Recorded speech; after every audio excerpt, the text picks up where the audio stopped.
Well, good morning. Good afternoon. And good evening. All right. And good night. And now good night. Thank you very much for tuning in. It's been a great show. All right. So, Presbytera, welcome back. I didn't go anywhere. Oh, well, that's right. But you did. I did. Yes. So I was out for a bit. But we are back in. We're counting down, though. We're counting down to Scotland, right? 3 weeks, I think. 3 weeks. We got it on our 3 weeks phone tomorrow. I know. So we're all looking forward to that. So we're going to put Demos in charge. He's going to take care of everything for us. I've shown him where my robes are, and I think he's going to be able to take care of that. All right. And the following week, I'll be expelled from the church for heresy. So, well, actually, I was going to have then Dionysia take on the role of deaconess, so that the two of you could be expelled simultaneously from the church. Okay. I'm sure she'll be thrilled. Yes. You've told me you want to do everything together, so that's great. I think the exciting thing is, though, that we'll be while Father's in Scotland, he'll be actually uploading a few videos from his trip. So while he's gone, he really won't be gone because you'll have more things to look forward to. So, administratively, let's make a commentary about like some of the questions and stuff like that, because I've just unfortunately discovered that we have a lot of questions that show up on Facebook and stuff. So maybe you want to, that haven't been answered, I guess. So maybe if you make an administrative comment about that. Well, actually, we have a lot of questions that come in, and everybody, once again, next week is our final show before a 1 month hiatus, but we'll still be airing specially created episodes every Thursday night from questions that people submit. So once again, if you have long, detailed, crazy questions, now is your chance to ask them. And we've been getting some. I've seen some in my Gmail, so I have been getting some. So we'll be actually creating mini 1 hour long Orthodoxy questions answered episodes, which we're going to pre-film, and those are going to be airing every Thursday night until we get back during the first week of August. Will be our first live episode back. But it's actually we're taking questions from every source. We're taking questions from Facebook. We have a lot of questions on our YouTube videos that are fascinating to delve into, but essentially to keep things a little bit more streamlined, keep things a little easier. If you do have a question, the best way to get it to us is emailing it at agocny@gmail.com. The address is in the description of this video. And another interesting thing that we've got coming up here at the church is because I've been able to go to different homes and sample. We're going to be obviously after the after Kimesis, after the Panagia, right? We're going to have a Sipuro tasting. Oh, Sipuro tasting, because there are many distinct Sipuro flavors here. But in addition to that, we're going to try the Romanian Palenka. We're going to try the Serbian Slivovitz. Certainly, I don't know what the Russians, I'm sure they have something, okay? Not vodka, because that's ouzo. This is not an ouzo tasting. This is strictly a vodka Sipuro. Is ouzo? Vodka? No, but I mean... It's stereotypical. Right. It's I'm equating. Ouzo is stereotypical of Greeks, vodka is stereotypical of Russians. Right. Yeah. But that Sipuro is not that. So we'll find what that is, and we're going to do a little tasting now of instead of the whiskeys, which we did have a tasting. Then we had a wine tasting that we did with the ladies, and so now we're going to do a Sipuro tasting. Well, for those who are not aware of what that is, could you explain it? Okay, so Sipuro, depending upon the region that you're from, is also known as raki, and all countries, at least in the Middle East, have a version of this, and then certainly in the Slavic lands too. So it is basically Mediterranean moonshine.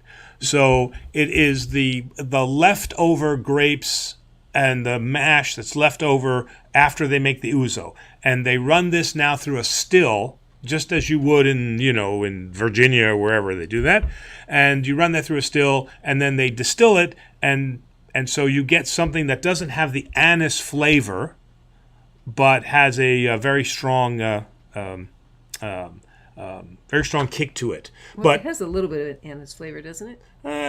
very, very, very little. Very, very little. And the original stuff...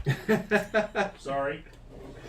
Well, Right, I you think know, how many people can tune in to an Orthodox show and kick it off with a show and tell of Greek moonshine?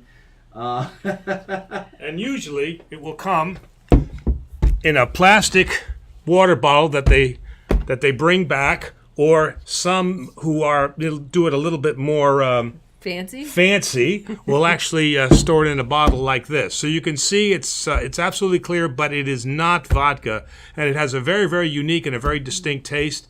When we go to Mount Athos next year, we're planning the trip to go to Mount Athos.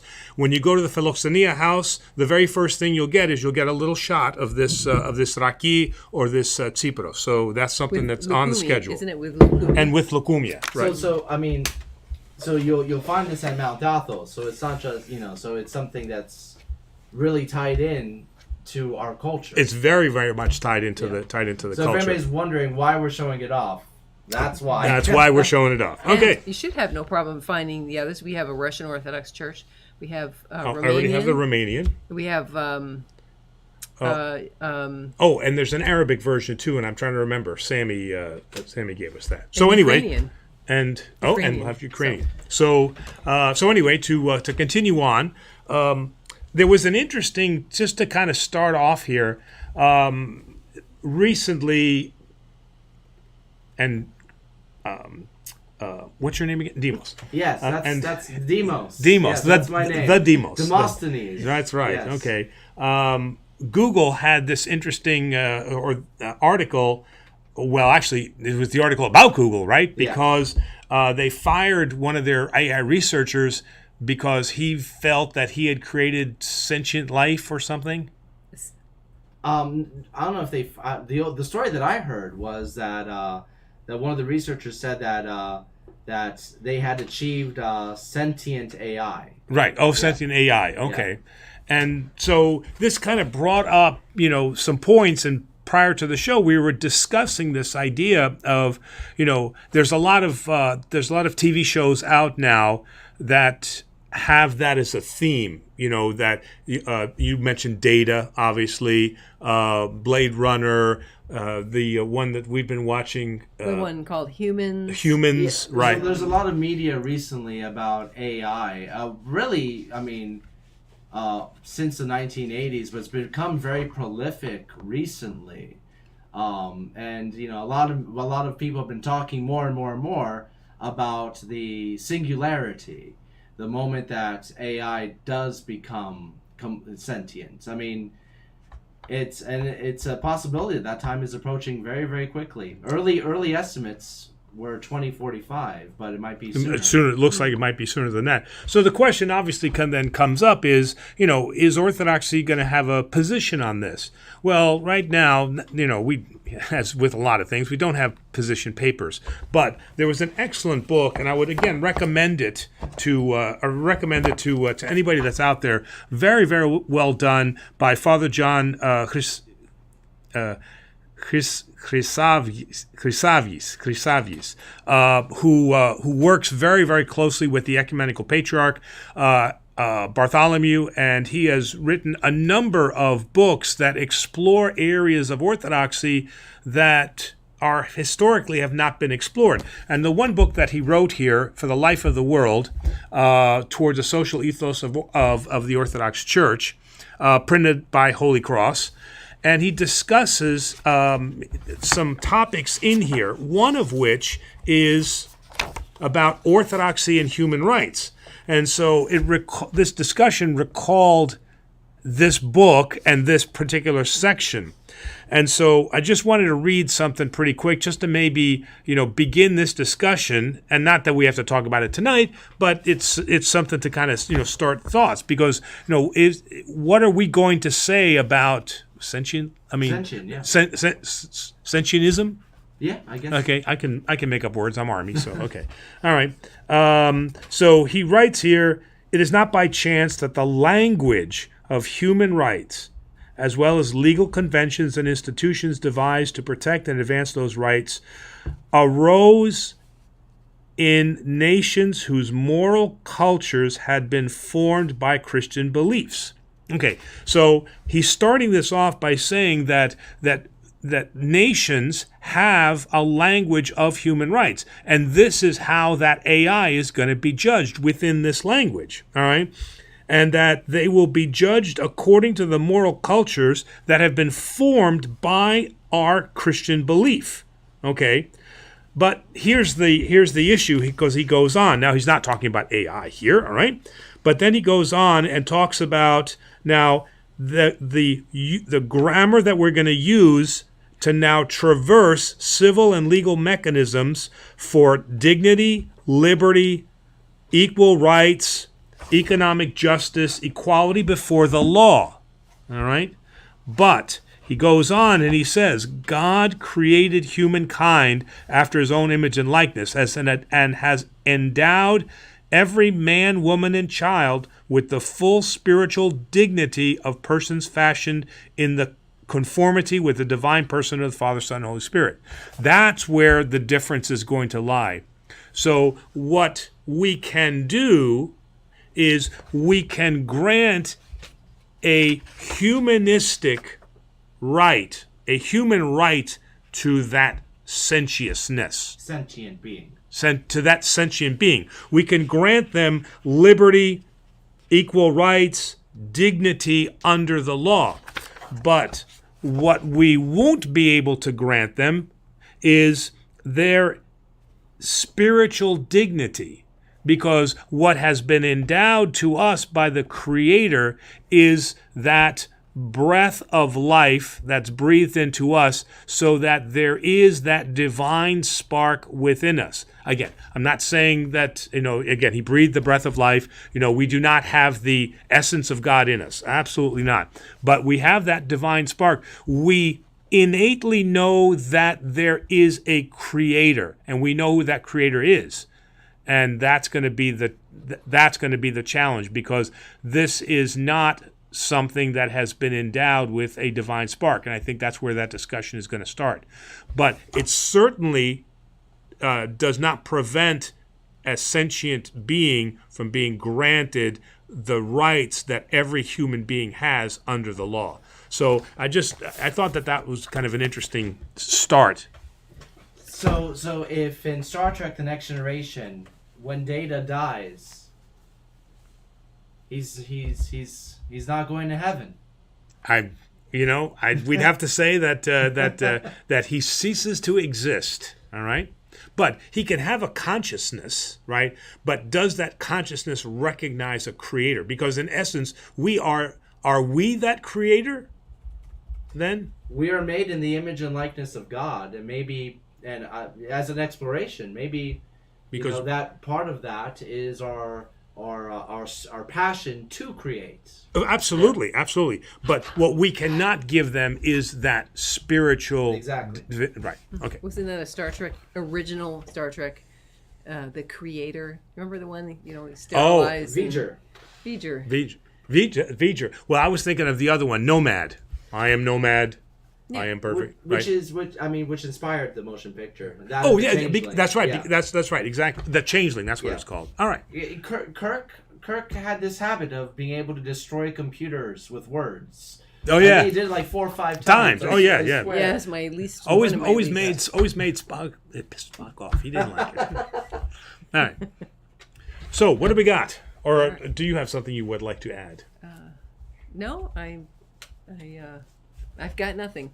I've got it. So let me get on to the questions. And right before we do start, once again, sorry that we took off last week. We had a scheduling conflict due to a meeting that was pushed back to Wednesday. But we're happy to be back, and let's get cracking. All right. First up, Jack Sage Phoenix. How does the Orthodox Church reckon time for liturgical purposes, fasting, etc.? When does a new day begin? Well, we have to start that discussion by saying that the Divine Liturgy is one service that is not connected to time in any way. It exists out of time because it operates within the kingdom of heaven. So there is never a set time when we can have liturgy. Orthros, matins must be done in the morning. Vespers done at night. Divine Liturgy, because it exists outside of time, does not have a set point. So we traditionally put it after Orthros, but that doesn't mean that it has to be there. It can be celebrated, whenever is the appropriate time. So this is why you have a pre-sanctified liturgy. You have one at night, the Vesperal Liturgy, right? So it's not tied to the morning, so you can't say that, all right? But having said that, how does Orthodoxy reckon time? They reckon time in a combination of what was the Roman hours together with what was the Jewish day. The idea that the day begins at the day begins at the setting of the sun, and we call that 5:30, 6 o'clock. I mean, we attach that here Unless in America. it's summer. Unless it's in summer, then it's going to be later. But we combine that with the Roman idea of the third, ninth. Wait a minute. First, third, ninth, 12th hour. Oh my goodness, I'm trying. Well, the 6th hour. The 6th, yes, that's right. Yeah, the third, 6th, 9th, and then I think the 12th hour. Right, there's four of them. So it is a kind of a combination between the two, the Roman standard of time and then also the Jewish marking of time. Because again, and throughout the New Testament, we have this idea. It was the third hour, right before the cock crows 3 times, and then the ninth. Right, so we have that. We have a follow up. Aaron says the Arab version is called Arak. Arak. That is. Thank you very much. And Arak. Matthew also mentioned Sambuca. Oh, Sambuca. Uh, That's an Italian. it is, but it's more of a liqueur. Right, Sambuca is more of a liqueur. More along Arak the lines. is what we're thinking of. Yeah. Yeah. Probably could get Marco to get a handle on Arak Oh yeah, or Sammy. or Sammy. Sammy, right? Yeah. All right. Cade Norris asks, is anyone who is cremated a lost cause? No, absolutely not. Because final judgment rests with God, and everyone stands before Christ. So, and a for sure situation where they would stand uncondemned is if the family did that to the person against their will. Okay, and we've had situations like that, right? The person dies, and then the family decides to cremate them. And that's not their wishes. Okay, so this was done against their will. So that's one example for sure where they'll stand uncondemned. But what are the reasons for the only thing the church can say is that if that's the decision that you make, then you will be denied certain Orthodox rites. That's the funeral rite, and then that's the Koliva rite. Okay, to have the memorial service done at the 40-day, at the 9-day, the 40-day, the 1 year. So the church denies you those. But the church in no way says that you are now condemned to hell. What they say is that the surest path is to allow your body to naturally disintegrate, because this is what Christ did. Christ did not ask that his body be burned in a Norse longboat. We don't think so, right? No, as far as I'm concerned, Thor did not show up. Thor did not show up, right? Thor died? He's got a new movie coming out. I'm not looking. I'm done with Marvel. After Endgame, forget about it. Nothing's been of the same quality. And besides, he was fat the last time we saw him. Oh, but he's working out in the new one. Oh, yes. Good. Yes. So continue to close this out. Continue to offer those names to your priest. Unfortunately, my grandfather was cremated. Okay, and my father, we've already heard this discussion on Sunday. I made sure my father was buried. Okay, so I make sure that my grandfather's name is said at every single liturgy because I want to beseech God as Abraham did to have mercy on my grandfather, whom I love very much. My dad loved very much. Very good man. So I just but you keep those prayers going for those individuals. All right. Private Citizen asks, how is incineration less honorable than maggot-infested rotting flesh? It doesn't seem honorable to have the body filled with embalming fluid and have the mouth and eyes sewn shut. Well, we already said you don't have to be embalmed, right? So embalming is not an Orthodox requirement in any sense. It's an American requirement. We do that here, but as you've seen in my videos, embalming is absolutely not required. In fact, what it should be is exactly what the Jews do. Is that the body is wrapped in a shroud. There are no items on the coffin that can be that cannot disintegrate into the ground, and the body returns to, as we say before we close the casket, from earth you came, and unto earth you shall return. And so this is what the Orthodox should be doing: is we should be burying ourselves, in a shroud, and then they sell these Orthodox wooden coffins. They actually look like coffins. The coffins, that they're doweled together, so that everything can fall apart. All right, so that's what we should be doing. But what about the first part of the question? Burning the flesh versus the rotting flesh. I mean, how is one? Oh, yeah. Okay. Yeah. So because our roots are Judaic, we can find nothing in Old Testament or New Testament scripture where the burning of the body was done for a dignified reason. When it was done in an insulting way. It was meant to dishonor the body. So it's not a question of is rotting maggots better than incineration? That's not the question. The question is, we don't, as Christians, have a precedent for an honorable incineration. Now, the Greeks do, the Vikings do, the Indians do, okay, but in Christianity, we do not. At the same time, I mean, you think about, there are two parts to what I'm about to say, but number one, what's wrong with maggots, or they're God's life? Right? I agree. So our bodies go back to the earth, just like how do you dispense of holy items? You put them back to the earth.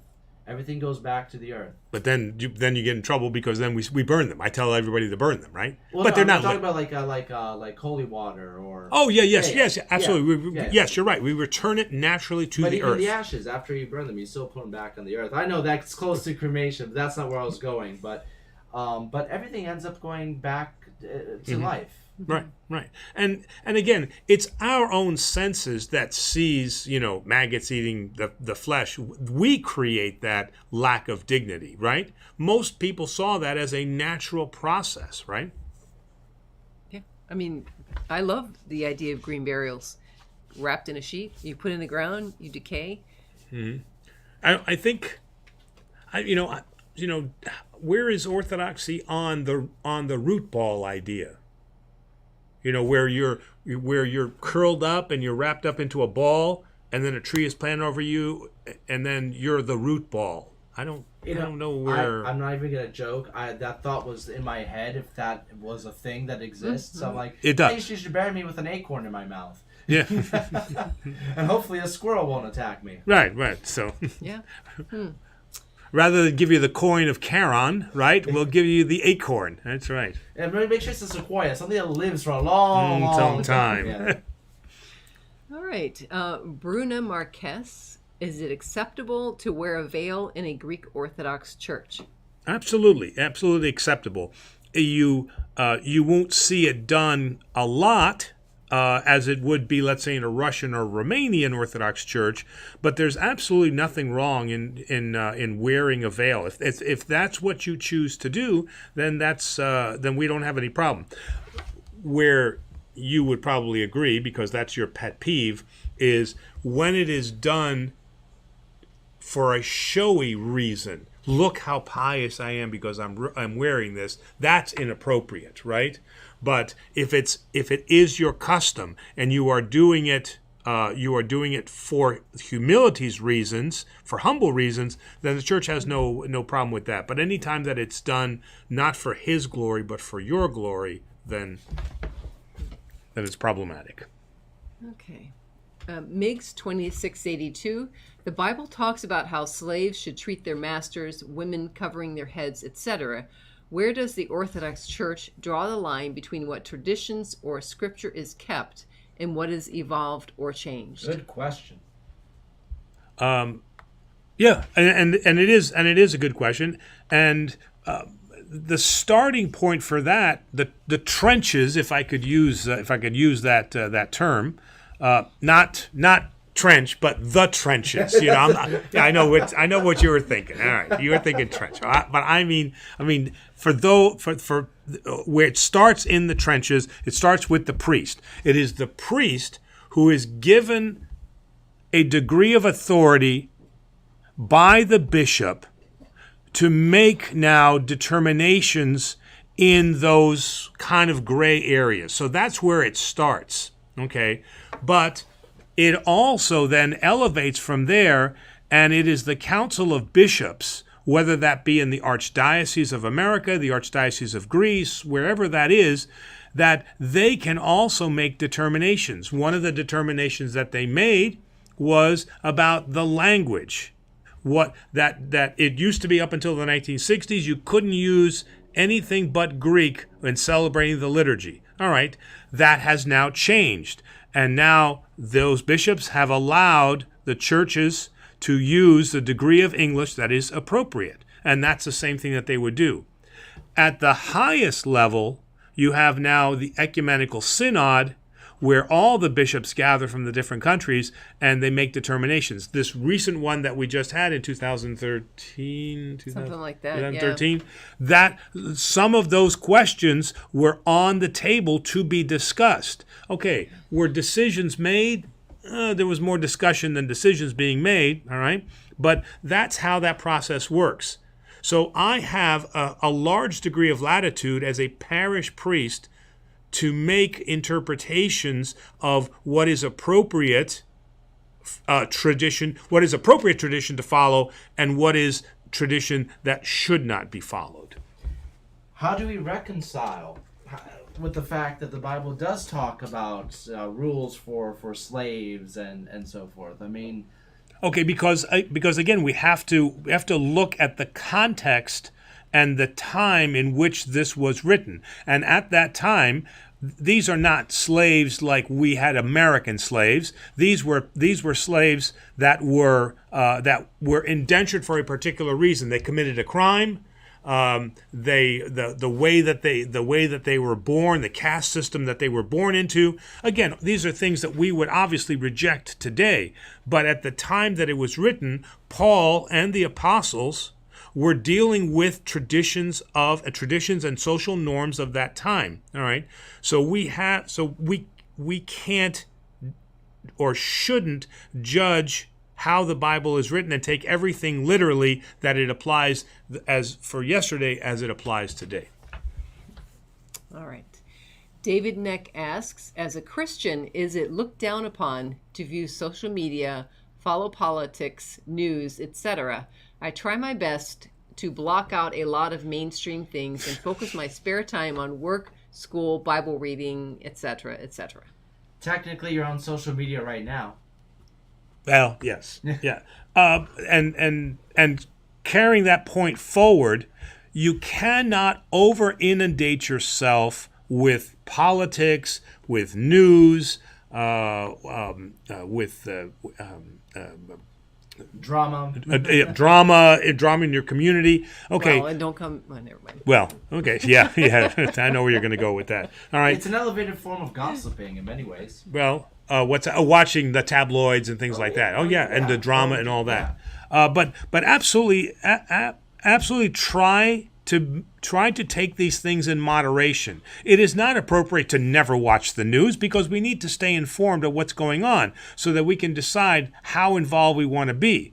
But it can also become then a disease, a sickness, if we are trapped by that TV or that social media so that it is the end of everything else. And we don't devote our time to Scripture, to Bible readings, to going to church, and to being with our friends and community. So again, the Orthodox position on everything is in moderation. And we have to be very careful that we don't let those type of demonic activities overtake us.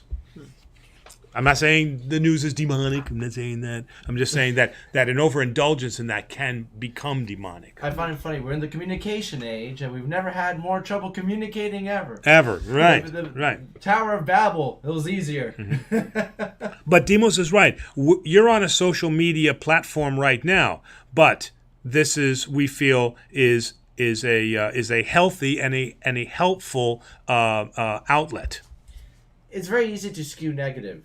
And negative news via marketing, negative news trends. Mm-hmm. We have to be very careful not to let ourselves skew in a negative direction based on that influence. And in recent historical memory, we have had, as Americans, we've had two significant events that have showed us the danger of this overindulgence. One was 9/11, when everybody was absolutely glued to the TV set at 24 hours a day, and COVID. Yeah. And the Johnny Depp trial. Three, and the Johnny Depp trial. Yeah, that's up there. Johnny Depp and 9/11. Thanks. Aaron asks. Well, first he says, "Hello, everyone. My first question is regarding the Vascania prayer. I hope I said that Vascania. right. Vascania, sorry. Mm-hmm. Vascania prayer. I know it's customary to have your priest read it over you, but can one read it for oneself? Also, is this prayer found in all of One down. in all of Orthodoxy or just in the Greek tradition?" No, I think that this is. I know it's present in the Romanian culture. I haven't seen it necessarily in a Russian text yet. I'm not saying it's not, but no, that prayer of Vascania again, Vascania being a curse. Okay, that prayer, any of those prayers, can be read by the laity. So it's not secret knowledge that only priests can have. So yes, obviously you can read that prayer, all right? But where the priest is helpful is to help diagnose what it is that you think is going on. And maybe there is something else that's going on. So typically when people come to me and talk about wanting to do prayers of exorcism or Vascania prayers, I'll dive into a little deeper and find out what those situations are, and that's where the priest can be helpful. All right. Migs 2682. Some Protestants, like Pentecostals, believe in spontaneity when preaching and not things like repetitional prayer. What would an Orthodox Christian person say to someone with this mindset, and why the liturgy is the correct form of worship? No, the Orthodox Church would not reject spontaneity. There's nothing wrong with spontaneity, but it can't be the end-all, be-all, okay? Because what happens with spontaneity, and you've heard people say this before, they say things, and the theology is wrong. They think they're being inspired by God, but they're being inspired by a demonic voice, and they are saying silly and stupid things. All right, that's not to say that everything that they say, but when you have something that is tried and true, like the Orthodox rites and the Orthodox services, you know that those words are time tested. Okay, this is what we believe. And so in that sense, it's important for us that we maintain that truth, that we don't deviate from that truth. Remember what I said on an earlier program. According to the canons of the church, I am not allowed as a priest or the bishop to celebrate the liturgy from memory. I must have a text in front of me. Why? Because if I decide to become spontaneous and I go off script and I say something that is incorrect, all right, then I am doing spiritual damage to those who are listening. The only way that I can be sure that I am offering the proper prayers to God is using those time-tested prayers. But again, there's nothing wrong with being spontaneous. We've had many situations where somebody just feels compelled to say a particular prayer or something like that. And that's not to say that they all are not theological, but sometimes people can go off the deep end, and out of the guise of spontaneity, they're actually saying things that are not Orthodox theology. All right. Jacob Cash says, "Good evening, Father. Do you have any tips for a sophomore boy in high school who wants to be a priest?" Wow.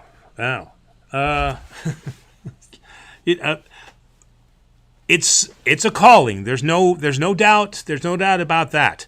And if this is a calling that you feel, then you pursue it. All right. But the first thing that you need to do is you need to have a good relationship with your spiritual father, who more than likely is going to be your priest. All right? Doesn't have to be, but more than likely is going to be your priest.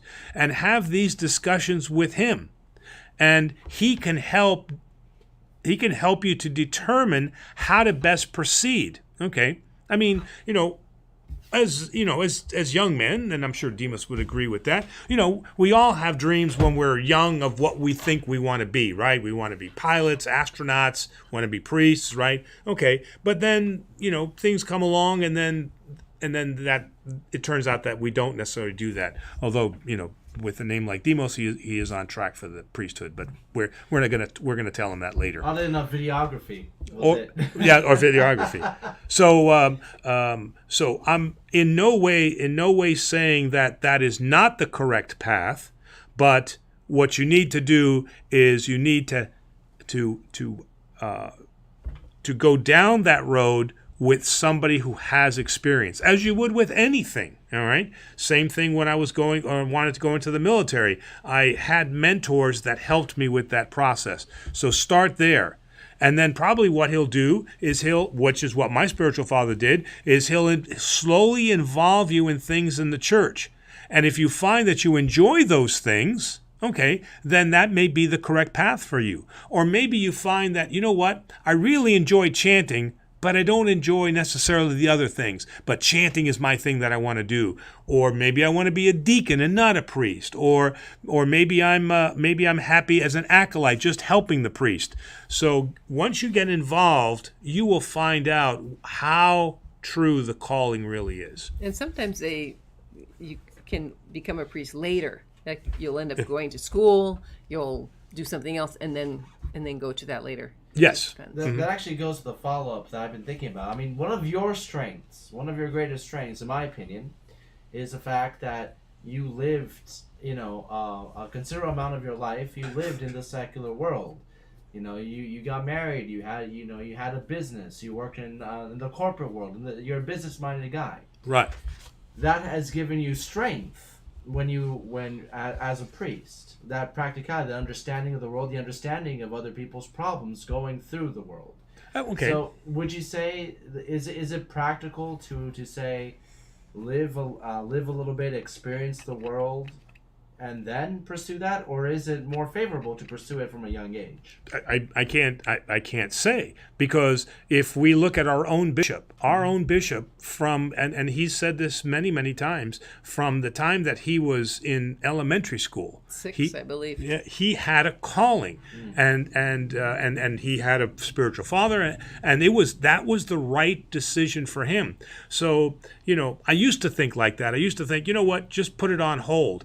But sometimes it is your calling, and it's what you need to do. But you can't determine it yourself. You have to be with somebody that can recognize it, and then say, let's pursue this slowly, all right? Because, and especially in America, we tend to want to do everything really fast. This is what I want to do. Well, okay, let's see how it goes. So I really can't say one way or the other, yes, wait, or no, if you have a calling, do it. You got to really. It's. I mean, I tend to think of it as more so not in the length of time, but almost like Jesus' 40 days in the desert. Yes, yeah, definitely, absolutely, definitely give yourself time. Okay, I'm not. I mean, this is me personal. I am not necessarily, or I am not a fan of immediately from high school going down the priesthood track.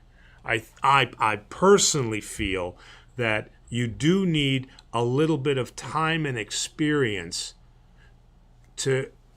so that you can communicate, not humbly with other people, but you can communicate compassionately and effectively with people. And when you are young, everything is black and white, and we've all been down that road. Everything is black and white, and and those, sometimes what happens is those young priests will then operate their ministry in a very black and white fashion, and we know that as we get older, the world tends to gray a little bit, and we learn where those fine lines are. It gets grayer along with our hair. Yeah, it gets grayer along with our hair. Well, and the other thing is, if someone decides they want to be a priest, graduate high school, then go to Hellenic College, Holy Cross, or they get their 4-year degree somewhere, and then they go right off to seminary to be ordained a priest. If you want to be married, right, you got to marry first. Mm-hmm. And sometimes that rushes these young men into picking someone to marry. Exactly, right. And it doesn't always work out. Right. Because they're running around the seminary, seeing, what women are available there. And didn't the seminary get the joke of being the Presbytera factory or something like that, or some priest husband hunter or something priest like husband that. hunter, okay. But you rush into a decision and you may marry the wrong person when And anyway. And if you are a married priest and you haven't already had the time to establish the relationship between you and your wife before you take on the parish, we have seen the results of that, right? Where a young priest is trying to balance the needs of his parish with the needs of his family.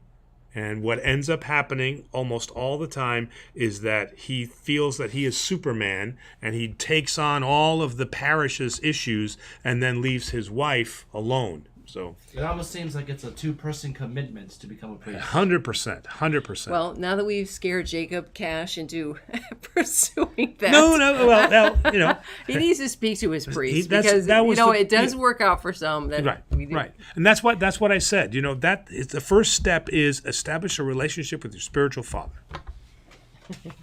Well, the following question is a perfect segue. Miggs asked, "How did you know you were called to be a priest?"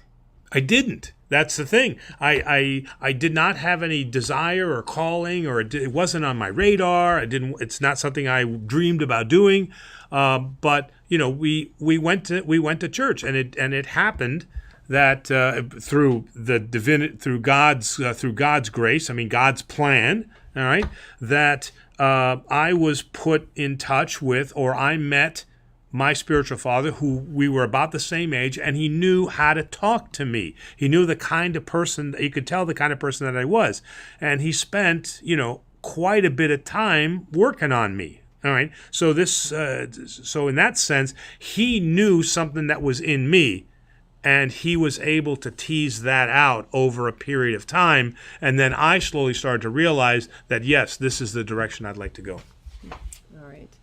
And Aaron says, "Thank you so much for the prayer book, card, and beautiful icon." Oh, all right. He did get it. Okay. Yes. Andrew asks, "What is protocol for an Orthodox church with a member that misses Divine Liturgies often? Let's say they don't attend 1 week per month." Meaning that they attend the rest of the time? I think it says, let's say they don't attend 1 week per month. Okay, so this is kind of a nice tie-in with the previous question that we had about the rules and the rituals of the church, right? What kind of church are we, and how do we gauge what happened in the early church against what happens today. Okay, if I went by the canonical rule that if you miss 3 consecutive Sundays, you are excommunicated from the church, for all the parishes that I've been to, I would stand at probably a 70% excommunication rate.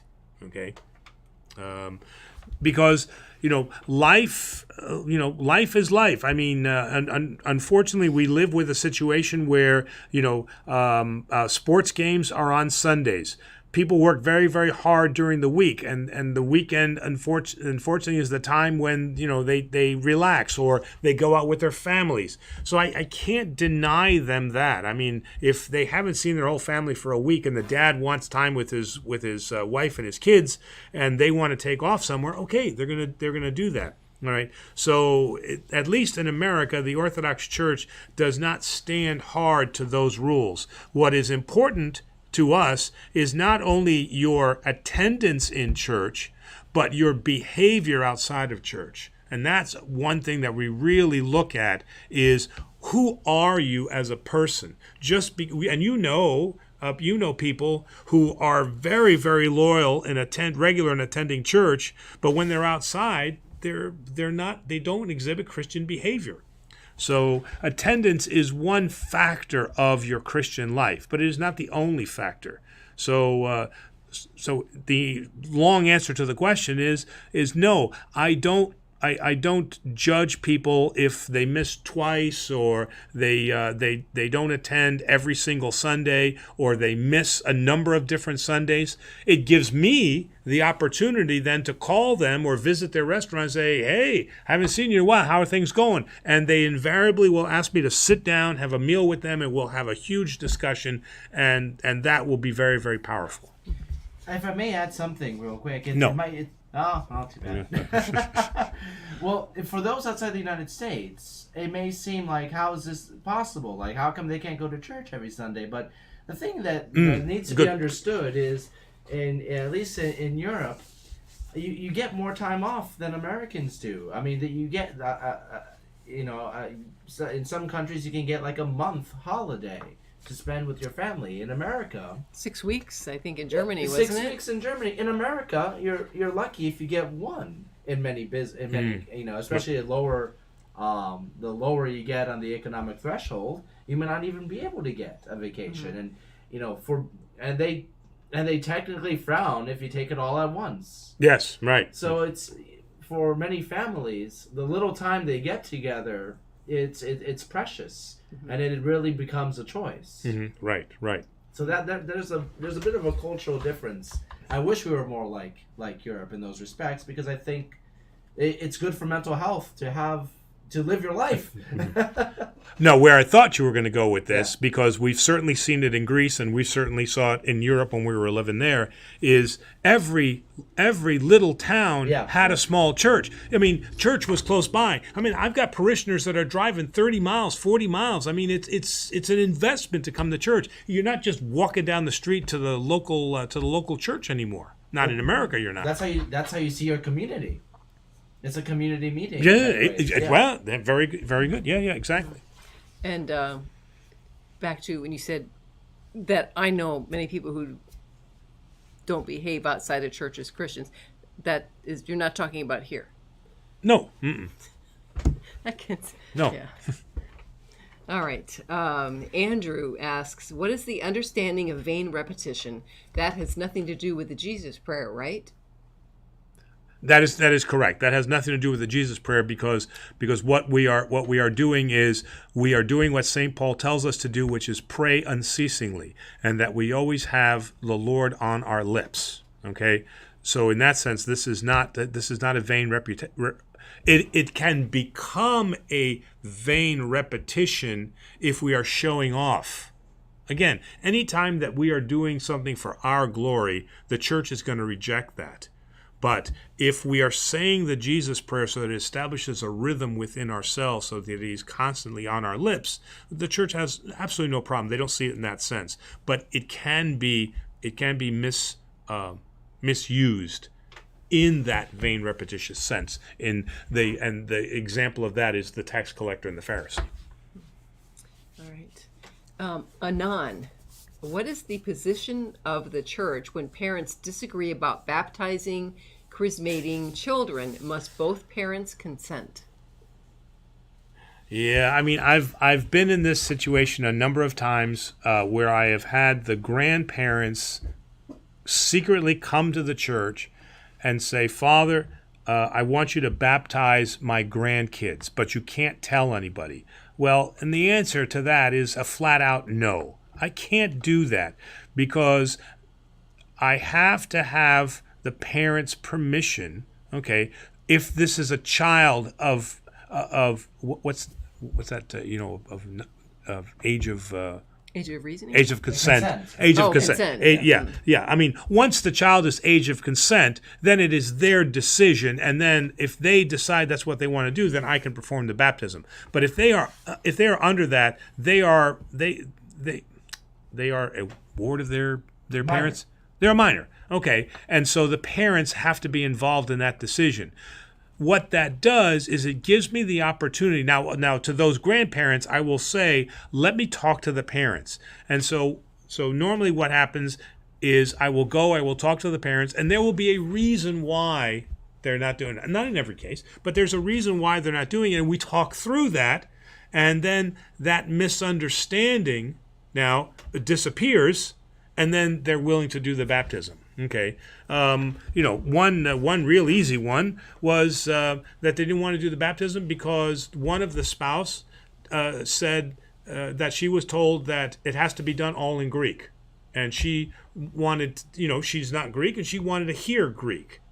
She wanted to hear English, and I said, I'll do it in any language you want that I'm able to do. If you want it done all in English, and she's like, oh, okay, that's no problem then. So sometimes there's not enough investigation done, and people try to be their own theologians, and they cause issues. Do you really want your baptism to have begun, your Christian life to have begun via a lie of omission? Yeah, exactly. Right.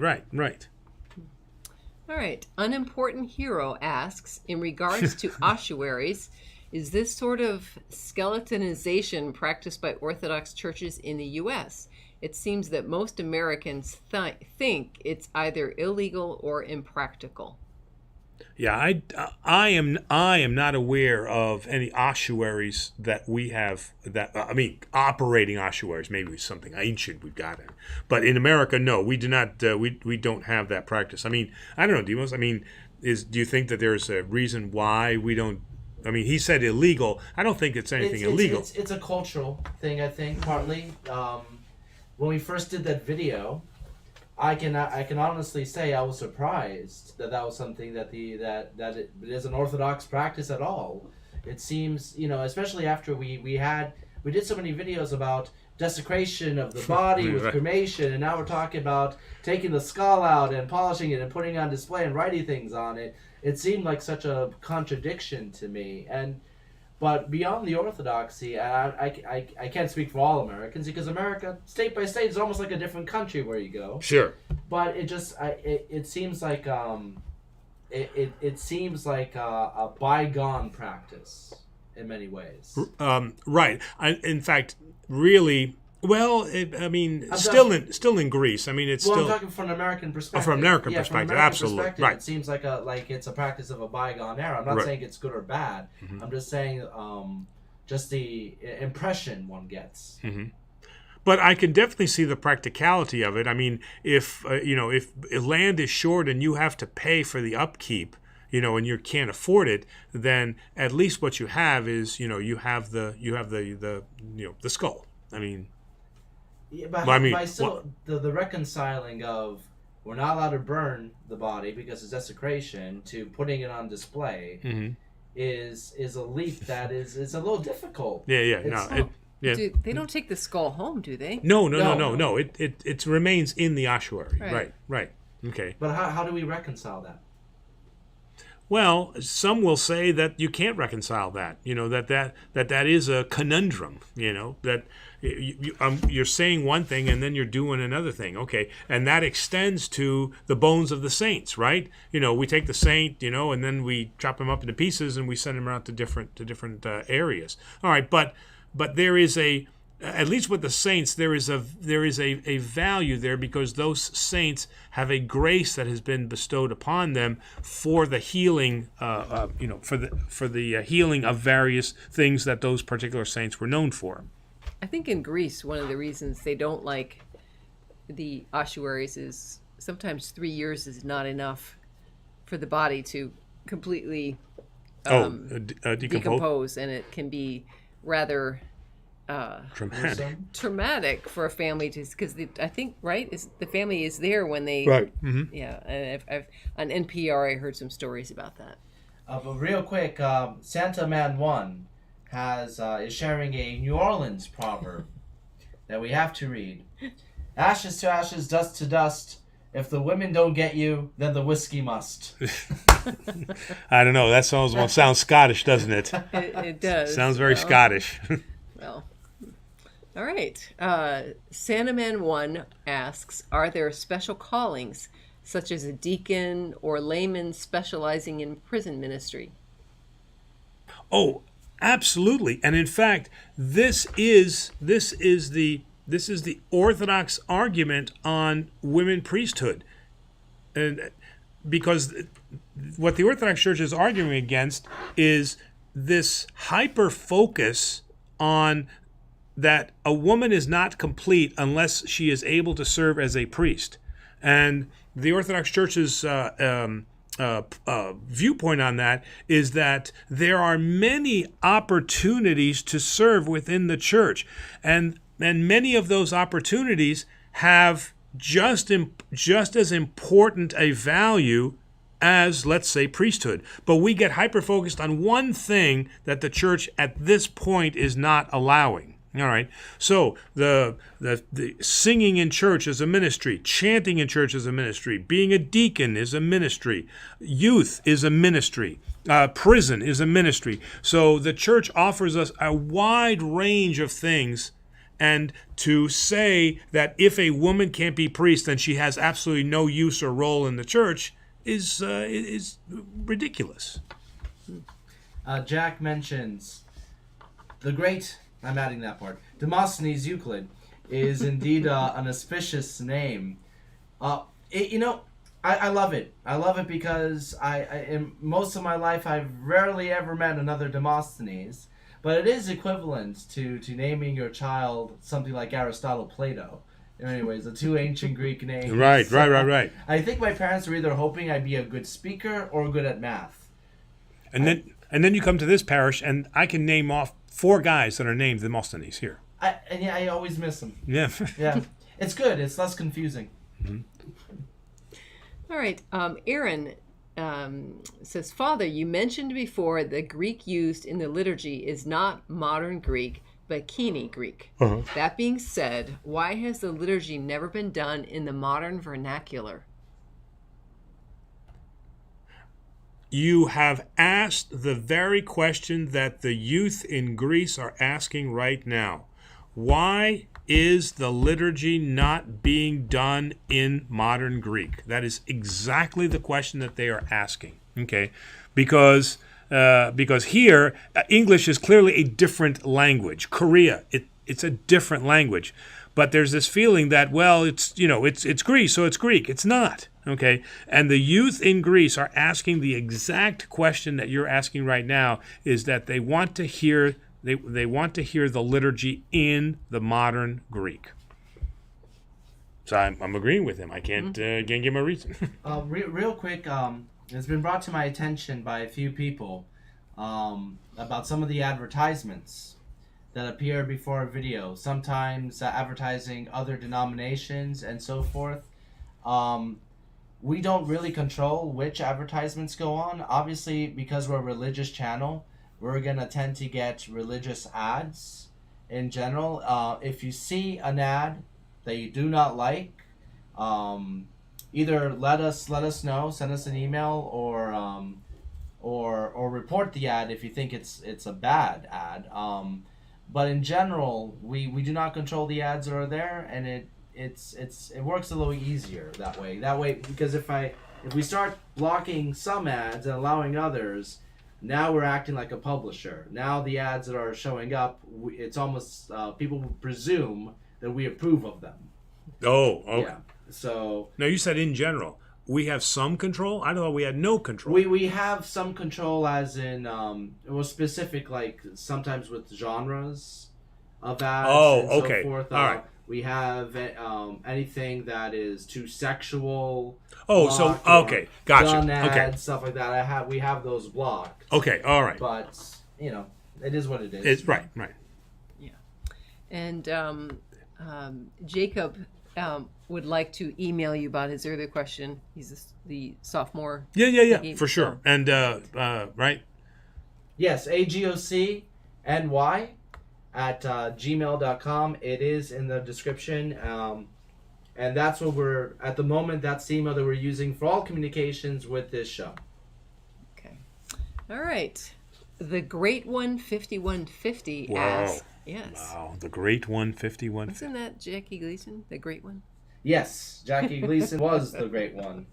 Also, maybe that's what it is. He's. Maybe. Also the fat one. Oh, he was called that too. Oh. Well, at least according to Art Carney. Oh yeah. Okay. Yeah. He Art did pick on him for that. But the Great One asks, do the Orthodox baptize by triple immersion? The answer to that is yes. Done correctly, it is a triple immersion. Oh, wow. That's a short answer. Well, I mean, hey. Well, I know that you sometimes you say, "Oh, come on, you're talking way too much." So this one was a simple one I could answer. Okay. All right. My screen just popped down. Wait a minute. I got to get back up here. Snickerdoodle. As a Pentecostal inquiring Orthodoxy, I must ask, why the great reverence for saints and Mary? Not that I disagree with it, but rather I just want to know why Mary save us. Ooh, that's a great question. Well, okay, I think... For those outside that hear that. Okay, so being that your roots are Baptist, coming from you, I think that it will have more power. I mean, because you understand it, right? As I mean, not Baptist anymore, but from a Baptist mindset, you understand it now. So I think you can offer a commentary. Well, if what I've heard it, if I'm remembering right, that comes from the Friday night Paraclesi service. Is that what we're heading towards? Mm-hmm. And that was when the city of Constantinople was being besieged, right? Mm-hmm. Okay, and they were praying to the Theotokos, the Virgin Mary, asking for her to intercede to save the city. And literally save the city, and it was saved. So that's my interpretation of why that we say it. I know here in our liturgy we sing "Pray for us" rather than "Save us." Right. But we don't want to water it down either. You're getting quicker at this. See that? I'm just.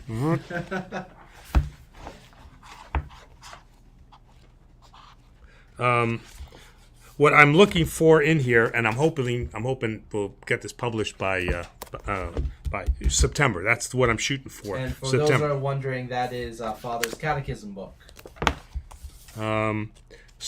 Upcoming catechism book. And so in here, I discussed just that item, and I'm just trying to remember where it is. But what I say in here is, yes, it is true about what Terry said, about what Presbytera said, that there is this the idea that at that time when it was being written, they were asking for the city of Constantinople was asking for the literal salvation of their city. Okay. However, we should also understand that just because we say the words Theotokos soson imas, hypereia Theotokos soson imas, okay, that does not indicate that she is the salvific source. What it means is that she has the ability, as all of us have, to be an intercessor. She's not a mediator. Only Christ can mediate. But she can intercede for us, and that's what's implied in the sosonimas. So, if I can make this a business example, if I'm trying to explain something, let's say to Terry, and I'm really mucking it up, and she's not understanding what I'm saying, and it's coming across really, really bad. And then Demos is there, and Demos knows me, and he knows what I'm trying to say. I will turn to Demos, and I will say, I'm talking, and Terry's getting madder and madder, and I'll turn to Demos, and I'll say, Demos, save me here. He's a lifesaver, right? Yes, right. So cherry ones, like you asked. So we use that in English. Demos, hey, save me, buddy. I'm not asking him to be my salvific source to heaven. What I'm asking him to do is intercede on my behalf and explain in proper terms what I'm trying to explain to Terry. And then she says, yes, I understand. I'm not saying this is a perfect example, but I'm trying to offer something that's in connection to that. So we shouldn't get all wrapped up because we hear the word soson and that it only can mean that we're taking that the Theotokos is taking on Christ's role. Okay? So thank you. All right. Traditional. The refrain from the Most Holy Theotokos is the prayer of the people of Constantinople to literally save them from the besiege of the Avars in 6. Theologically, while the Orthodox Church asserts that none except for the Lord Jesus Christ can grant us salvation, his mother can guide us as an instrument of salvation in that she is our model and example of Christian value and behavior. She just saved you by finding that. She did. You've saved me. Yeah, there we go. I have a suggestion for that book. I'll tell you later. Oh, a little thing in the back, an index. You can look up things quickly. Frank's already figured that out. Oh, he's already come to that Frank. conclusion. Yes. All right. Let's see. Jacob Cash. Do you think altar boys or acolytes are important in the Greek Orthodox Church historically and today? Yes, I do. All right. Well, boy, you're on a roll. Well, when you ask questions like that, yeah, I mean, and remember what I said, right? The priest is not the only ministry of the church.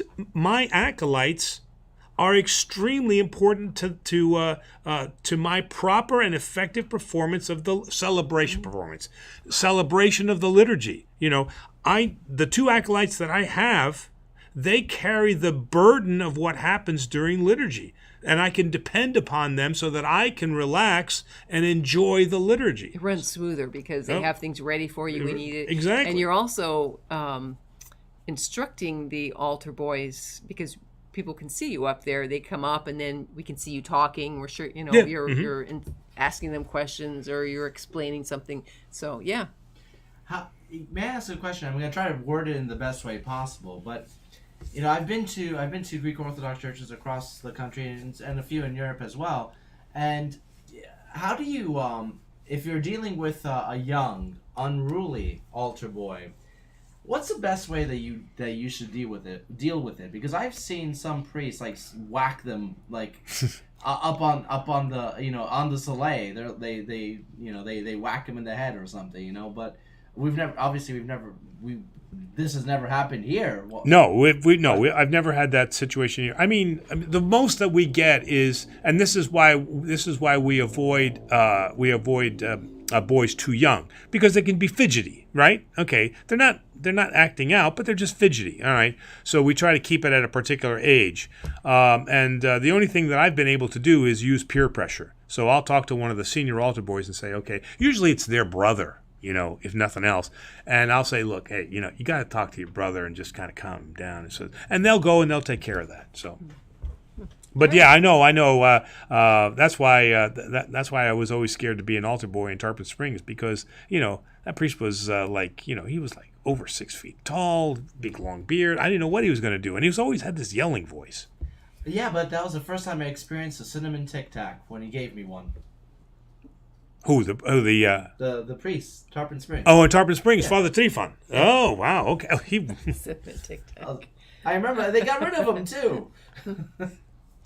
Oh, and then talking about doing in modern language, Jack says, imagine doing the liturgy in Old English or Proto-Germanic. That would be awesome. Well, isn't the King James version really, isn't that kind of Old English? Yeah, pretty much. I mean, yeah. Because it's got all the these, the thous, so that's as close as we can get to doing that.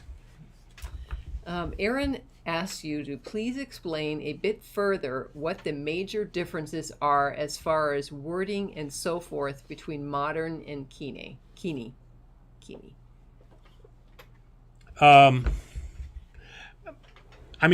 Basically, it's language evolution. There was a little further thing I did okay. see. Is it comparable to hearing Shakespearean English?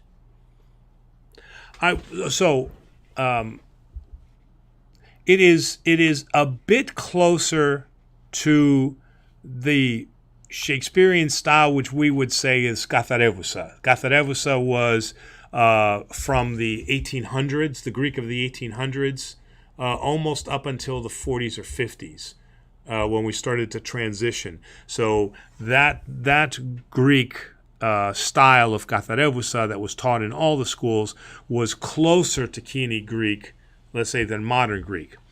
And I would say that it's the equivalent with what happens in the American language. There is a formality, if you read old letters, that we have lost, right? Because you comment many, many times, and you'll hear a letter being written, and you'll say, wow, we don't write like that anymore. So so the language has lost, and I'd say both here and in Greece, the language has become more utilitarian and less. It's much more casual, and it's not the. Yes, yeah. Right. There's not a formality to the language that we used to have. Well, but then in the past, they sent letters, over some distance, and they took a long time to get an answer back. So they had to express everything in that letter. Today it's we email across. We email to the moon. Well, yeah, exactly.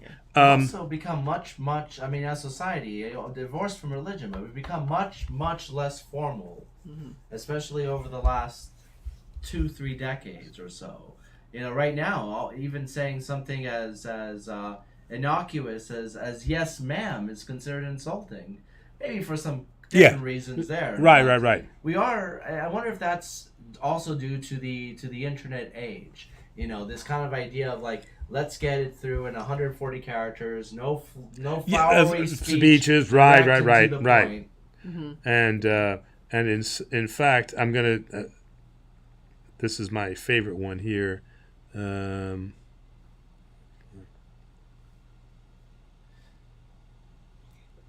Okay, so where you will find those ancient Greek terms, the Koine Greek terms, is you will find them hidden in much larger Greek words. For example, the word that's used in Scripture for flower is anthos, but nobody in speaking Greek uses that term. They use the term luludi. Luludi means flower, but you don't go. If you're looking for a flower shop, it is, and I just had to just make sure I pronounce it correctly, it's an anthropolio. So you hear that anthos in the beginning. So it's not a luludipoliu, it's an anthropoliu. So in that sense, the ancient Greek, to include the Koine Greek, is captured in larger, more technical terms. I think that's just to save room on the sign, antho. Oh yeah. Oh okay. I'm also thinking now that in Greece the word for flower has become less flowery. Yeah. Jax asks, what is the Orthodox take on film retellings of biblical stories where they add parts that are not described in the Bible, i.e., or for example, love triangle in the Ten Commandments? Look, if we're going to start knocking that, then we got to knock the Last Supper by Leonardo da Vinci, right?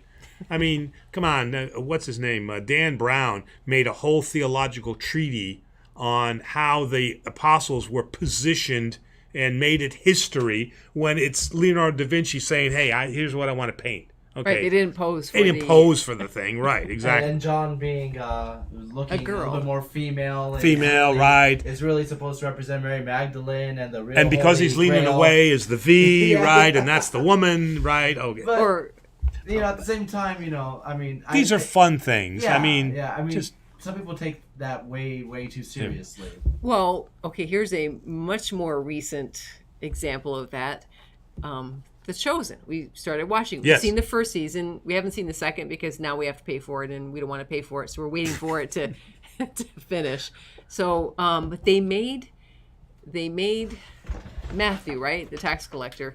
They made him out. They gave him very particular characteristics, or no, I have water. They had him, move his hands a lot, and of course, then they had, we don't know that he did that. They added that, or the fighting in the beginning of the show. Anyway, they added those things. well, the whole thing with Nicodemus meeting him, there's nothing in the scripture that speaks to that. So as Orthodox, we understand that artists are artists, and they're going to embellish it with their own thoughts. Okay, we don't have any problem with that, but at the same time, we don't give it any theological credence. I mean, it doesn't take away from. I had to be careful. I almost. You don't want to drink the wrong one. That would make for a very interesting show. Oh yes, it would. Yeah, I don't know.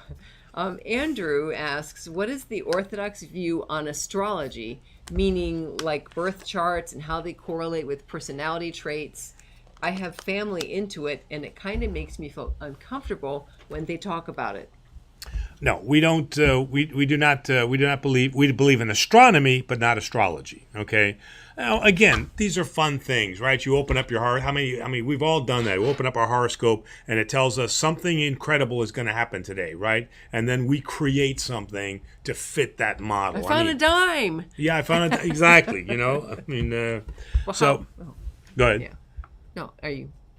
Yeah, so it's just we don't give it any credence. I mean, we understand that historically astrology it was even the Magi, right? Didn't they use astrology, right? Mm-hmm. But in the end, it was more astronomy, wasn't it, than astrology? It was astronomy. Okay, all right. Yeah, so I don't think they had Sagittarius and things, things like that. I don't know. I could be wrong on that. I just popped. I went just a little too far with my question. Ramrod 8320 asks, how do you guys deal with some of the sexual scenes in the Bible? How do you teach about Lot and incest? Well, actually, I'm gonna turn the first part of this over to Demos because he's had to wrestle with that quite a bit in making our Sunday school videos. So why don't we have Demos speak a little bit about that, and then I can add something. So you're asking me to save you, okay? Yes. Well, I take the genuine approach. We try, depending on the topic, we don't dance around it. We'll tell the story because it's the Bible. It is the truth. Now, do we include all the details of it or show pictures of the event? No. But we try to present it in a way where the moral or the meaning of the Lord's work comes across. When we did the stories of Adam and Eve, And let me tell you, it's very difficult, to find any paintings or so forth of Adam and Eve where they're not depicted in the nude. And we had to get very creative in the way that we tell that story. Because the way that we feel, when I was a kid and we watched Sunday school videos about it, it was always, we always laughed at how silly it was, the situations were. We tried to make it so the story kind of stood on its own. We had a little bit of a joke with the hair covering the certain parts. We used Rapunzel in this case because we thought, okay, well, if we're gonna have hair covering it like all the Christian Sunday school videos do, we're gonna go crazy. We're gonna do Rapunzel and have the a blob of hair going across. But the point is, we don't shy away from these stories. Right. We're not ashamed of the Bible.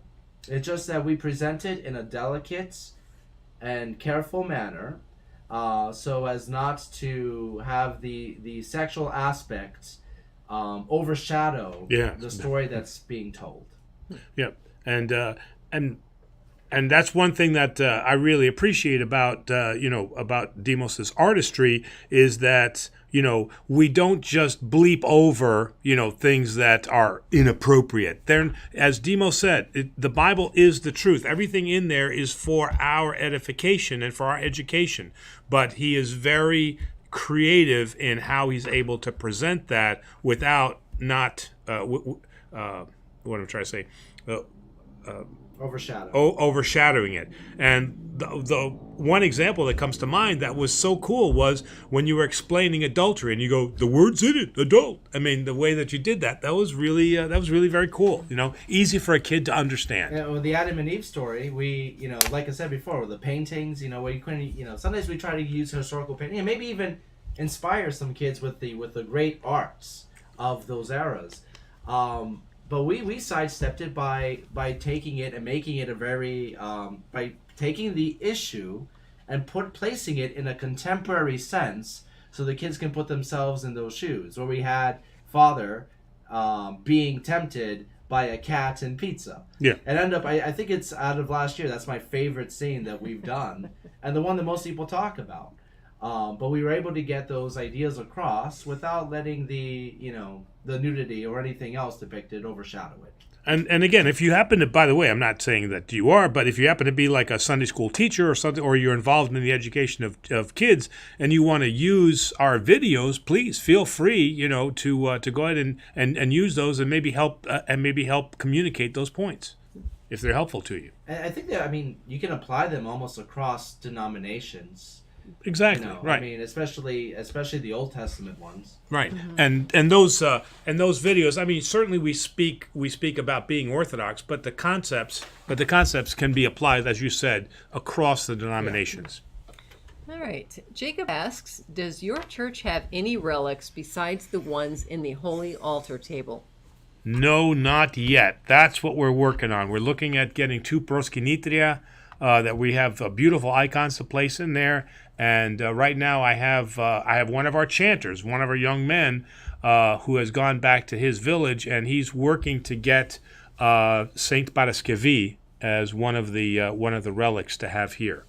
How do you determine that those are actual relics? I mean, during one of our videos, it's not yet, it hasn't been posted yet, but one of the monasteries had bone fragments of St. Peter, if I recall correctly. Right. How do you determine that these are real? Well, most of our authentic is a better option. Well, most of our listeners are not going to like this answer, but this is the answer I got on Mount Athos. The Romans kept good records, so we didn't keep good records. Okay, but the Romans did, and so it is traceable back to Roman records. All right, for Orthodox, we tell you it is, and you believe it. So we don't really have a. Well, what it represents, I guess, is still real. Oh yeah, no, but it's. I'm saying it is traceable. Mm-hmm. Because remember, much of our Byzantine relics were taken by by the Vatican, and they were cataloged and researched. And when we started to get them back, we were able to keep those records. Well, I guess the better way I should have phrased it is, even if there is a question of the authenticity, what it represents. Yeah, we will. Yeah. If there's a question, yeah. we will still use oral tradition to maintain that integrity. All right. Let's see. Jared emailed, how would you help someone who is devastated by a friend who unexpectedly committed suicide? Wow. I mean, most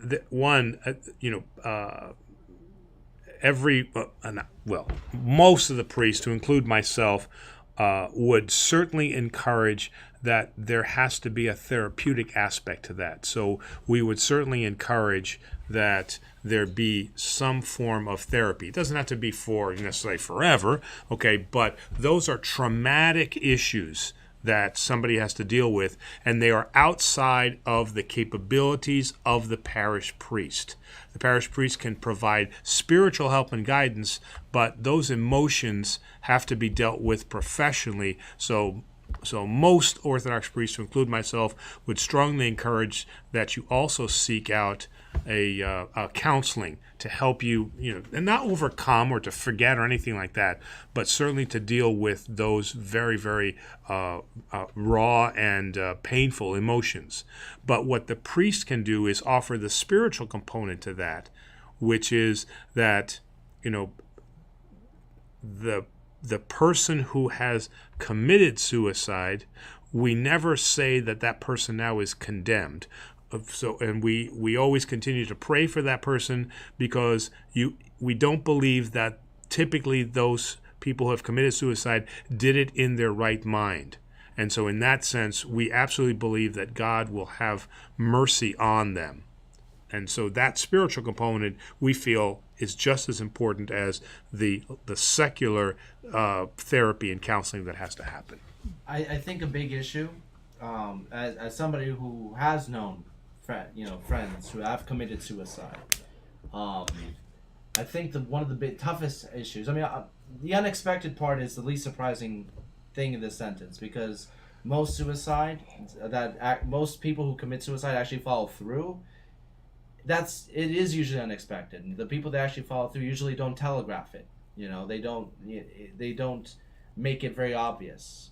Not in all cases, but in most cases, in my experience, the people who talk about killing themselves are usually the ones who are just trying to seek help. Yeah, sure, right. But what I'm getting at is, the biggest issue is guilt. That I could have done something. Right. If I was there. Right. And that is the easiest trap to fall in. Because, once again, unexpectedly.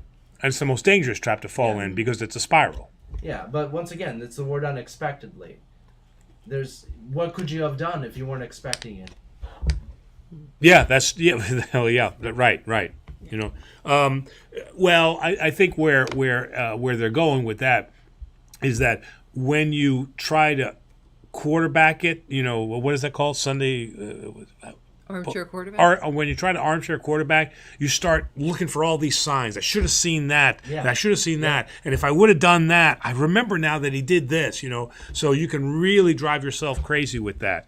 Now, what you can take solace in is the fact that now, you will recognize those things, and you'll be much more alert that if you see these things, you can be a help to that next person.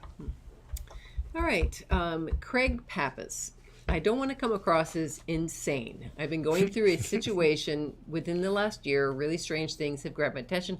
I'm a true 100% Greek Christian. There's a long one, but I'm gonna. A great Christian or Greek Christian? Greek Orthodox Christian. I've been hearing 10,000 kilohertz frequency for 9 months. I've been doing research for months now and have found tinnitus as an explanation. Okay. But things have further escalated into my research about this. It just doesn't match with the laws of tinnitus. And then you go down here. This is a frequency that I found in researching to lead me to watching videos on YouTube. They are about moving to the fifth dimension. I have encountered while sleeping angels telling me all is okay. They say this is a transformation you're going through. This scares me way too much. I'm wondering if anyone else is experiencing this, or have you heard about this? And then further on, they haven't seen a doctor yet. Wow. What do you think? Well, that the first thing the Orthodox Church always does is it speaks to science first. Okay, meaning that this needs to make sure that it is diagnosed properly. Okay, that's why the Orthodox Church never does an exorcism on somebody right away like the movies. I mean, it's a very long process, and it starts with science and technology first to find out. So that's obviously my first recommendation is just to make sure that this is not some type of biological or environmental right, or environmental factor. Certainly if I start hearing angels, I would be just like the Theotokos, and I would be a little terrified in the beginning until I was able to know what this is. So you're in good company, because as during the Annunciation, right, her first emotions were one of fear. Yeah, over here it says he's been hearing 10,000 kilohertz frequency for 9 months. It's a P, which I don't understand. Changing in tempo, pitch, only volume sometimes very slightly. It could be.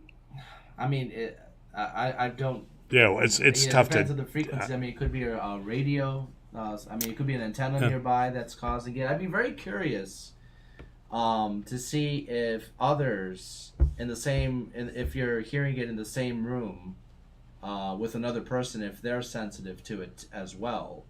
I'd say take the Sherlock Holmes approach. Try to remove any explanation that any other explanation until you're left with one. Yeah, I mean, I've had where it's at night, everything's dark, and I can hear music, like very. Yeah. But yeah. I don't know, am I just picking up radio waves? It could be picking the same kind of thing. Some people are more sensitive to it than others. Or we just hearing our neighbor. Well, that could be. Yeah. I tend to have better hearing than most. I can be in a room and hear exactly what's happening in the room below me, and my girlfriend doesn't hear it. But some people have, some people can have extra gifts. Right. Mm-hmm. Yeah. So I'll be curious to find out if Craig goes to the doctor to find out, if he's been able to figure out what that is. Are you sure? I'm very curious if you're sure that it's this frequency or if it's a guess, because I don't know. Stuff like this I find it very curious. So I'd like to look into this a little bit more. Well, stay tuned, because Demos is going to do his homework here. Well, as Jack said, you can hear 10 megahertz frequencies still at 52. That's very impressive. Jack asks, why is nudity considered shameful? Is there a theological reason for Adam and Eve to be ashamed of their nakedness once they've eaten the fruit? The Orthodox Church has no issue with. I got to be careful how I say this. I was going to say the Orthodox Church has no problem with nudity. Okay, that's no shirt, no shoes, no problem. no problem. No liturgy. yeah, there we go. Actually, I wouldn't be worried about the shirt. I'd be worried about.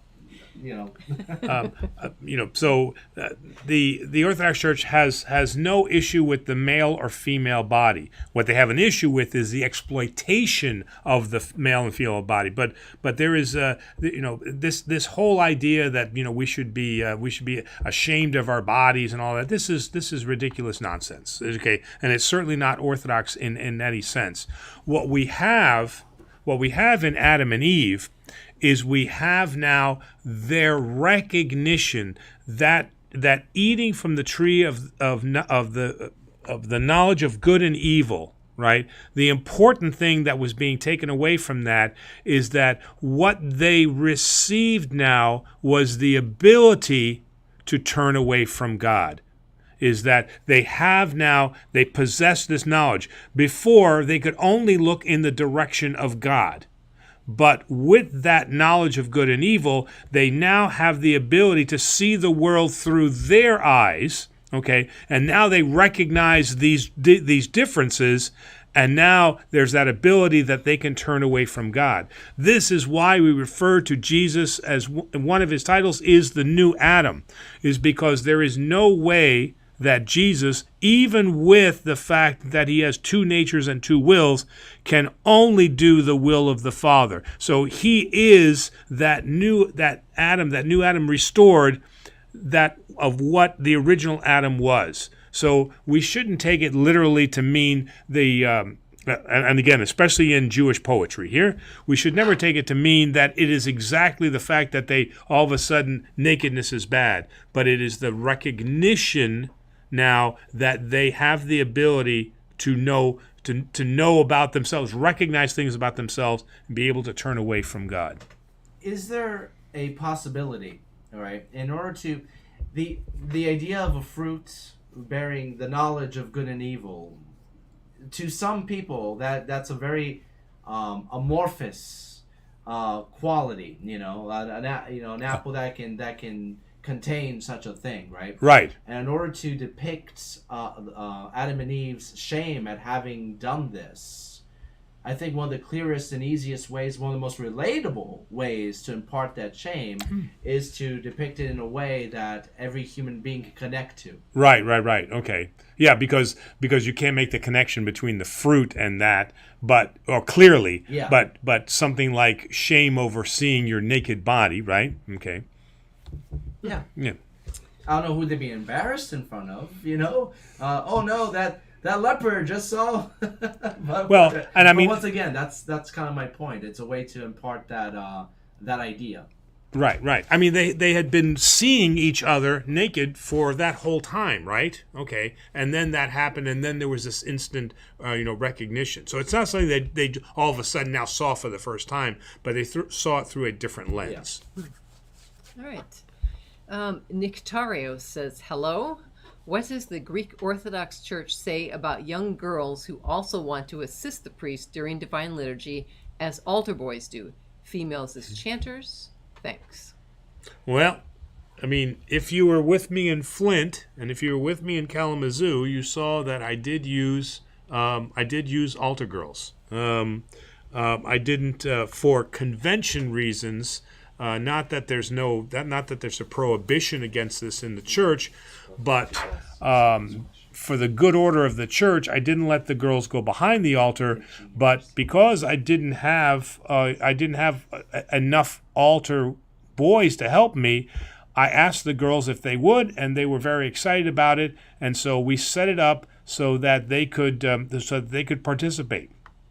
And so there's nothing in our theology that tells us that we cannot have altar girls help us. I think now it's just a matter of convention, is that we are, this is a small T tradition that we've established for ourselves, and, the Catholic Church has come around, and they certainly allow it, all right? It has to be done, it has to be done carefully, all right, but I did it in Kalamazoo, and I had them in Flint. I don't have that here, all right. But it's just the convention of the parish. But there's nothing theologically. In Flint, if you hadn't had women chanters, you would have had none. I would have had none. I mean, all of our chanters were, well, except for Holy Week when we had a couple come in to chant because it was Holy Week, but. Outside of that, and it was all women. And in the summertime, here, if Lori is not chanting, right, and John is in Greece, who do I have, right? Right. Yeah. Did you get any feedback about having altar girls? Oh yeah, the other priests hated it. They thought it was a heretic. What? From the parish. Mixed. Yeah. The older ladies found it very emancipating. They said, they wanted their granddaughters doing that. They were all behind it. The women, the yayas were absolutely behind it. They loved it. They said, we wish we could have done this, but we can't. So we're going to live through you. So they were much in support of it. I really didn't have any issues. Again, oops, sorry. I'm making noise over here. The only issue that I had was that the yayus were very specific. They don't mind the girls helping, but they cannot be behind the altar. Again, there is nothing in Orthodoxy that prohibits that, but that was a convention, and if I crossed that line, then I would upset the good order of the parish, and that's not the point. The point is not to make a statement. The point is I needed help, and they were willing to do that, and so generally the parish embraced that. You found a compromise. We found a compromise. Yeah, very good. With a literal line that cannot be crossed. It was a literal line that cannot be crossed, right. All right. I have one that I overlooked before. I think this goes back to when we're talking about Mary Save Us. And Gus Ganem, did Mary intercede when he turned water into wine during the wedding? Yes, she beckoned. She actually went to him, didn't she? No. Well, no. She didn't. No. They were together, right? Mm-hmm. Okay. And she made a statement. She did not ask. They have no wine. She just made a statement, right? This was not a request. This was not. So in that sense, no, it was not an intercession. All right. But it kind of is. I mean, when you do that, you're not saying it for no purpose, right? Well, she knew who she was saying it. She knew who she was saying it to. Okay, but it was not a request formally. It was just a statement, and that's why Jesus responded and said, "What does this have to do with me, woman?" Okay, and then her answer to that was, "Do whatever he tells you." So again, it's not a formal intercession, but it's a dance. There's a little bit of a dance going on there. And again, St. John Chrysostom points out that this is Mary exhibiting the sin of pride. All right. Jacob asks, have you ever seen a weeping icon? We did have one in Tarpon. We did have a weeping icon in Tarpon. I did not see it weep.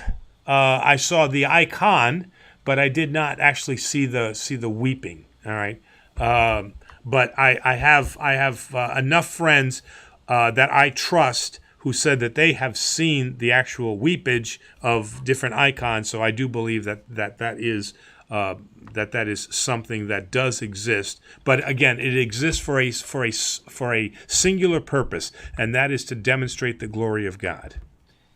I've seen one too, but we did an entire video about this once. And we did? Yeah, we did. One of the very first videos we did was about weeping icons. Oh, okay, all right. Which I really wanted to do because the one and only one I saw was not real. Oh, so okay, yeah, it was a it was very obvious. I'm not gonna say where, but so I think there's I think there are a lot of bad faith people that have tried to fake that, whether to make money or gain attention and so forth, and it very easily overshadows a possible real miracle. Mm-hmm. No, well, I mean, I'm without a doubt, this has occurred. But you're right; people lose faith because of all the charlatans that are out there, doing it for bad reasons. Yeah. Well, for it to make money. This will be a literal bad faith actor. Yes, that's right. But they tried to. In a lot of cases, they were trying to turn it into a revenue generating thing for the parish. It's not a sideshow. Yeah, exactly. This is reprehensible to do something like that. It sounds like it shows me that the people who are doing it do not have enough faith in their own religion, that they have to fake something. Mm-hmm. Right. Right. Anon wanted to clarify the earlier question about baptism. What is the Orthodox Church position if one parent wants their child baptized and chrismated, but the other parent doesn't? So even in that situation, I will resist the baptism, because they are a family, all right? And as a family, I cannot be the instrument of degradation of that family. I can't be that. So the only thing I can say to that one parent who wants the child baptized is let's sit down together with your spouse and let's see if we can work out what are the reasons behind why they don't want the child to be baptized. And most of the time we can work that out. But no, I cannot be the instrument of degradation for the family. It is so critical and so important to the Orthodox Church that it supersedes things like baptism. Okay. Great Panther wants to know, what are the origins of doing the cross? Oh, I just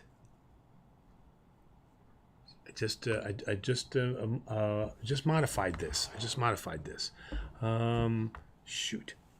Because I rewrote that whole section in the book about doing the cross, and the original cross in the Byzantine Empire was done with the thumb. So, and we see that ancient tradition present in the Catholic Church, like on Ash Wednesday, where they will do it with the thumb. So the original origin was the mark of Christ.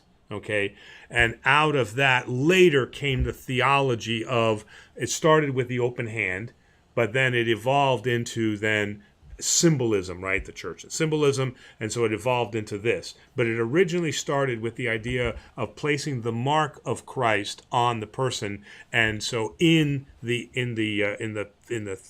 third and fourth century in the church, what we had was we would see, let's say St. John Chrysostom or St. Basil is marking people, or at certain points, like after reading the gospel, they would mark themselves. Is the evolution from the thumb to doing it yourself in the traditional way, is it so an individual can do it to himself? Because if I took my thumb and did it, it's a little awkward.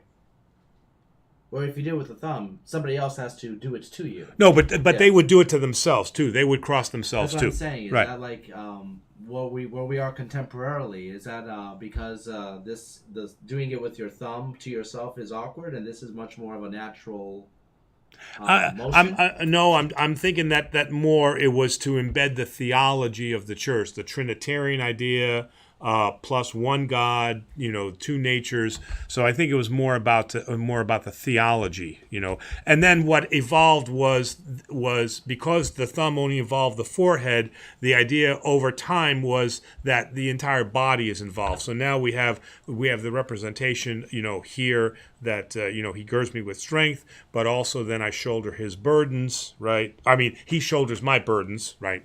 And therefore your entire body is involved, which is much more significant of the cross. Yes, event. absolutely right, right. Yeah, good point. All right. Jacob asks, is demonic possession a belief of the Orthodox Church? Did you say demos possession of that? Oh, it depends who it is. Okay. So one more time.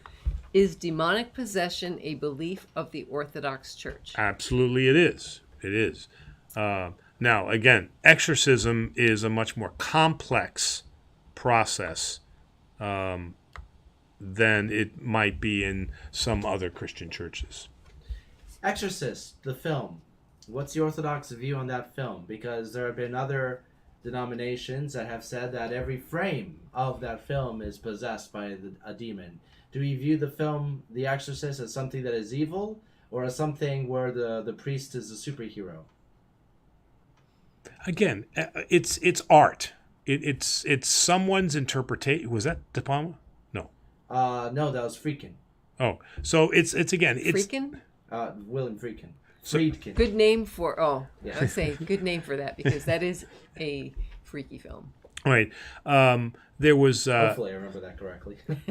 probably the number one fallacy in that film is the idea that a single priest can overcome Satan. Satan is an extremely powerful and crafty creature.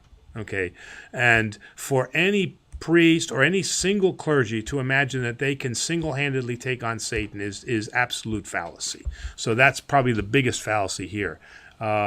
This is and the fact that this can happen over now in the movie how quickly did all this happen? Over time. It happened over time in the movie. I mean, time, months, years. I think. I mean, it's been 2 years since I last saw it, but I think it happens over a few months. Okay. I mean, it's based on a different event with a boy that I think took place over years.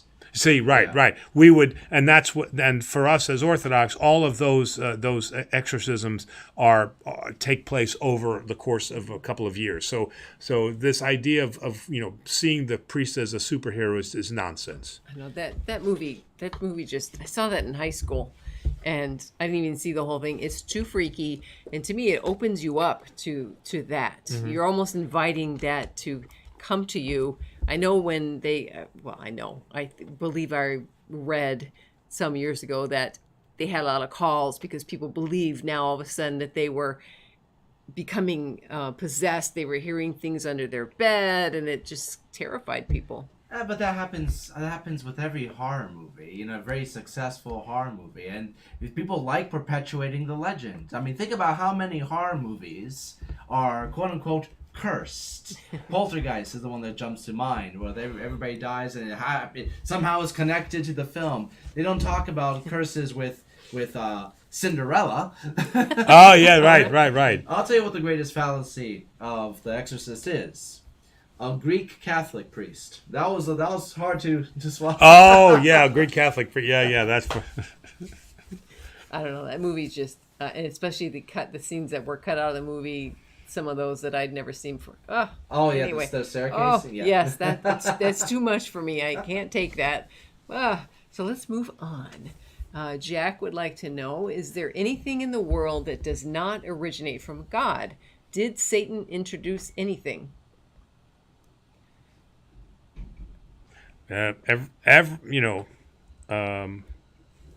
Everything is. No, God created everything. I mean, there's nothing that is not created. In fact, we have a prayer in liturgy. Everything that was created through you. So we have that prayer in our liturgy.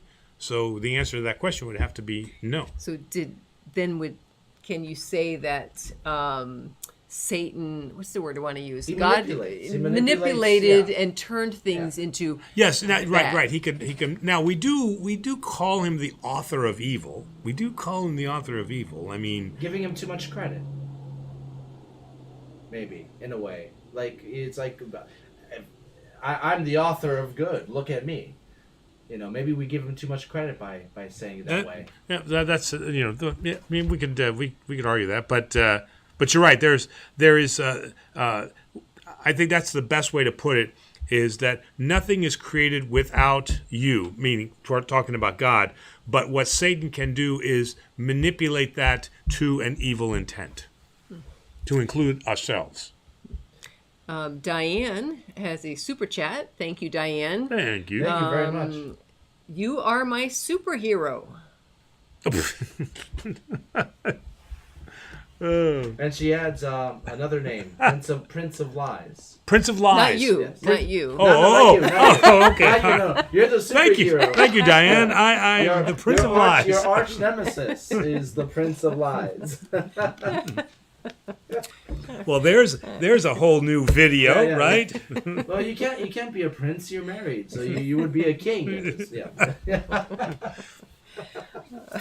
All right, shall we go for one more? All right, from Jacob. Do you think the slippers of Saint Dionysios, Gerasimos, or Spiridon should be considered relics or souvenirs? The slippers. Yeah, they're not because I've seen the slippers of Dionysius. Okay, because we've been to Zakynthos. I've seen those. Those are not relics. Okay, because they are not part of his. I mean, they have been touched by the grace that God has given Dionysius because he's incorruptible. Okay, but we don't consider those as relics, just as we wouldn't consider the holy napkin as a relic so much. It's just something that can transfer grace. So what did he says either relics or Souvenir. and a souvenir trivializes the whole thing. You know, we want to be very, very careful. And again, this is what led to the iconoclastic controversy, is that we as humans go overboard and we start attaching our faith to things. We get all excited about, the cloth or the Shroud of Turin or his slippers. These are things that help our faith, but they are not our faith. And we should always look to the direction of He who is our faith. And people could take it too far. Remember on your one trip, you were saying they were like picking up rocks from his... Oh, yeah. I mean, no, that was Nectarios. Yeah. Nectarios. They were, we go crazy with this stuff. You know what they would call their hair? Heirlooms. Oh, good Lord. Oh, man. And on that note, I'm picking up this bottle now. Oh, yeah. Pour me some, too. Oh, wow. So, did we do 2 hours? Yeah, we did. We did. It's Wow. 9:01. And we didn't know if we were going to have questions, because we were like... We took a week off, but... I had faith. Some great questions. Our people tonight. always We did, come really. in. Awesome. Very, very, very good questions. We've left this show is unique. We have left Demos with a homework assignment, which I think is very cool. Again, this book, if you have a chance, it is a good read. He's a great author, so just keep that in mind. I mentioned the book, the title, and the author is in the chat. Okay. And Kimberly B just jumped in to say that she agrees with Diane. Oh, You well. are a superhero. And then I'm not the Prince of Lies. No, Okay. you're not. You're not I mean, you practically wear a cape every week. So, Oh, and Jacob says, look out for my email. Yes, well, that's a great... Thanks for reminding, Jake. So, once again, next week is our final live show before we go on 1-month hiatus. However, we will have a pre-recorded Thursday night show every week in July. What we need from you all are questions that we can ask Father for these pre-recorded sessions. So this is your opportunity. If you have those long, complicated questions, it'll take Father 30 minutes to explain. Now's your chance. And I've been getting I've seen some of your emails. I have received some of your emails. The problem that we get is if they're posted on Facebook, I think we have No one's really monitoring Yeah. Facebook. Send them to agocny@gmail. Our deadline is Monday or Tuesday of next week. But we'll keep trying to get as many as we can, and we look forward to seeing it. We'll be back live first week of August, but we have one more live show next week, so make sure to tune in. Yep, we'll definitely see you. If not Sunday, we're going to see you then on Thursday. So again, Presbytera, once again, thank you very, very much, and we will see you next week. All right. Good night, everyone. Bye. We'll be enjoying the the potent potables. The That's right. Father. Good night.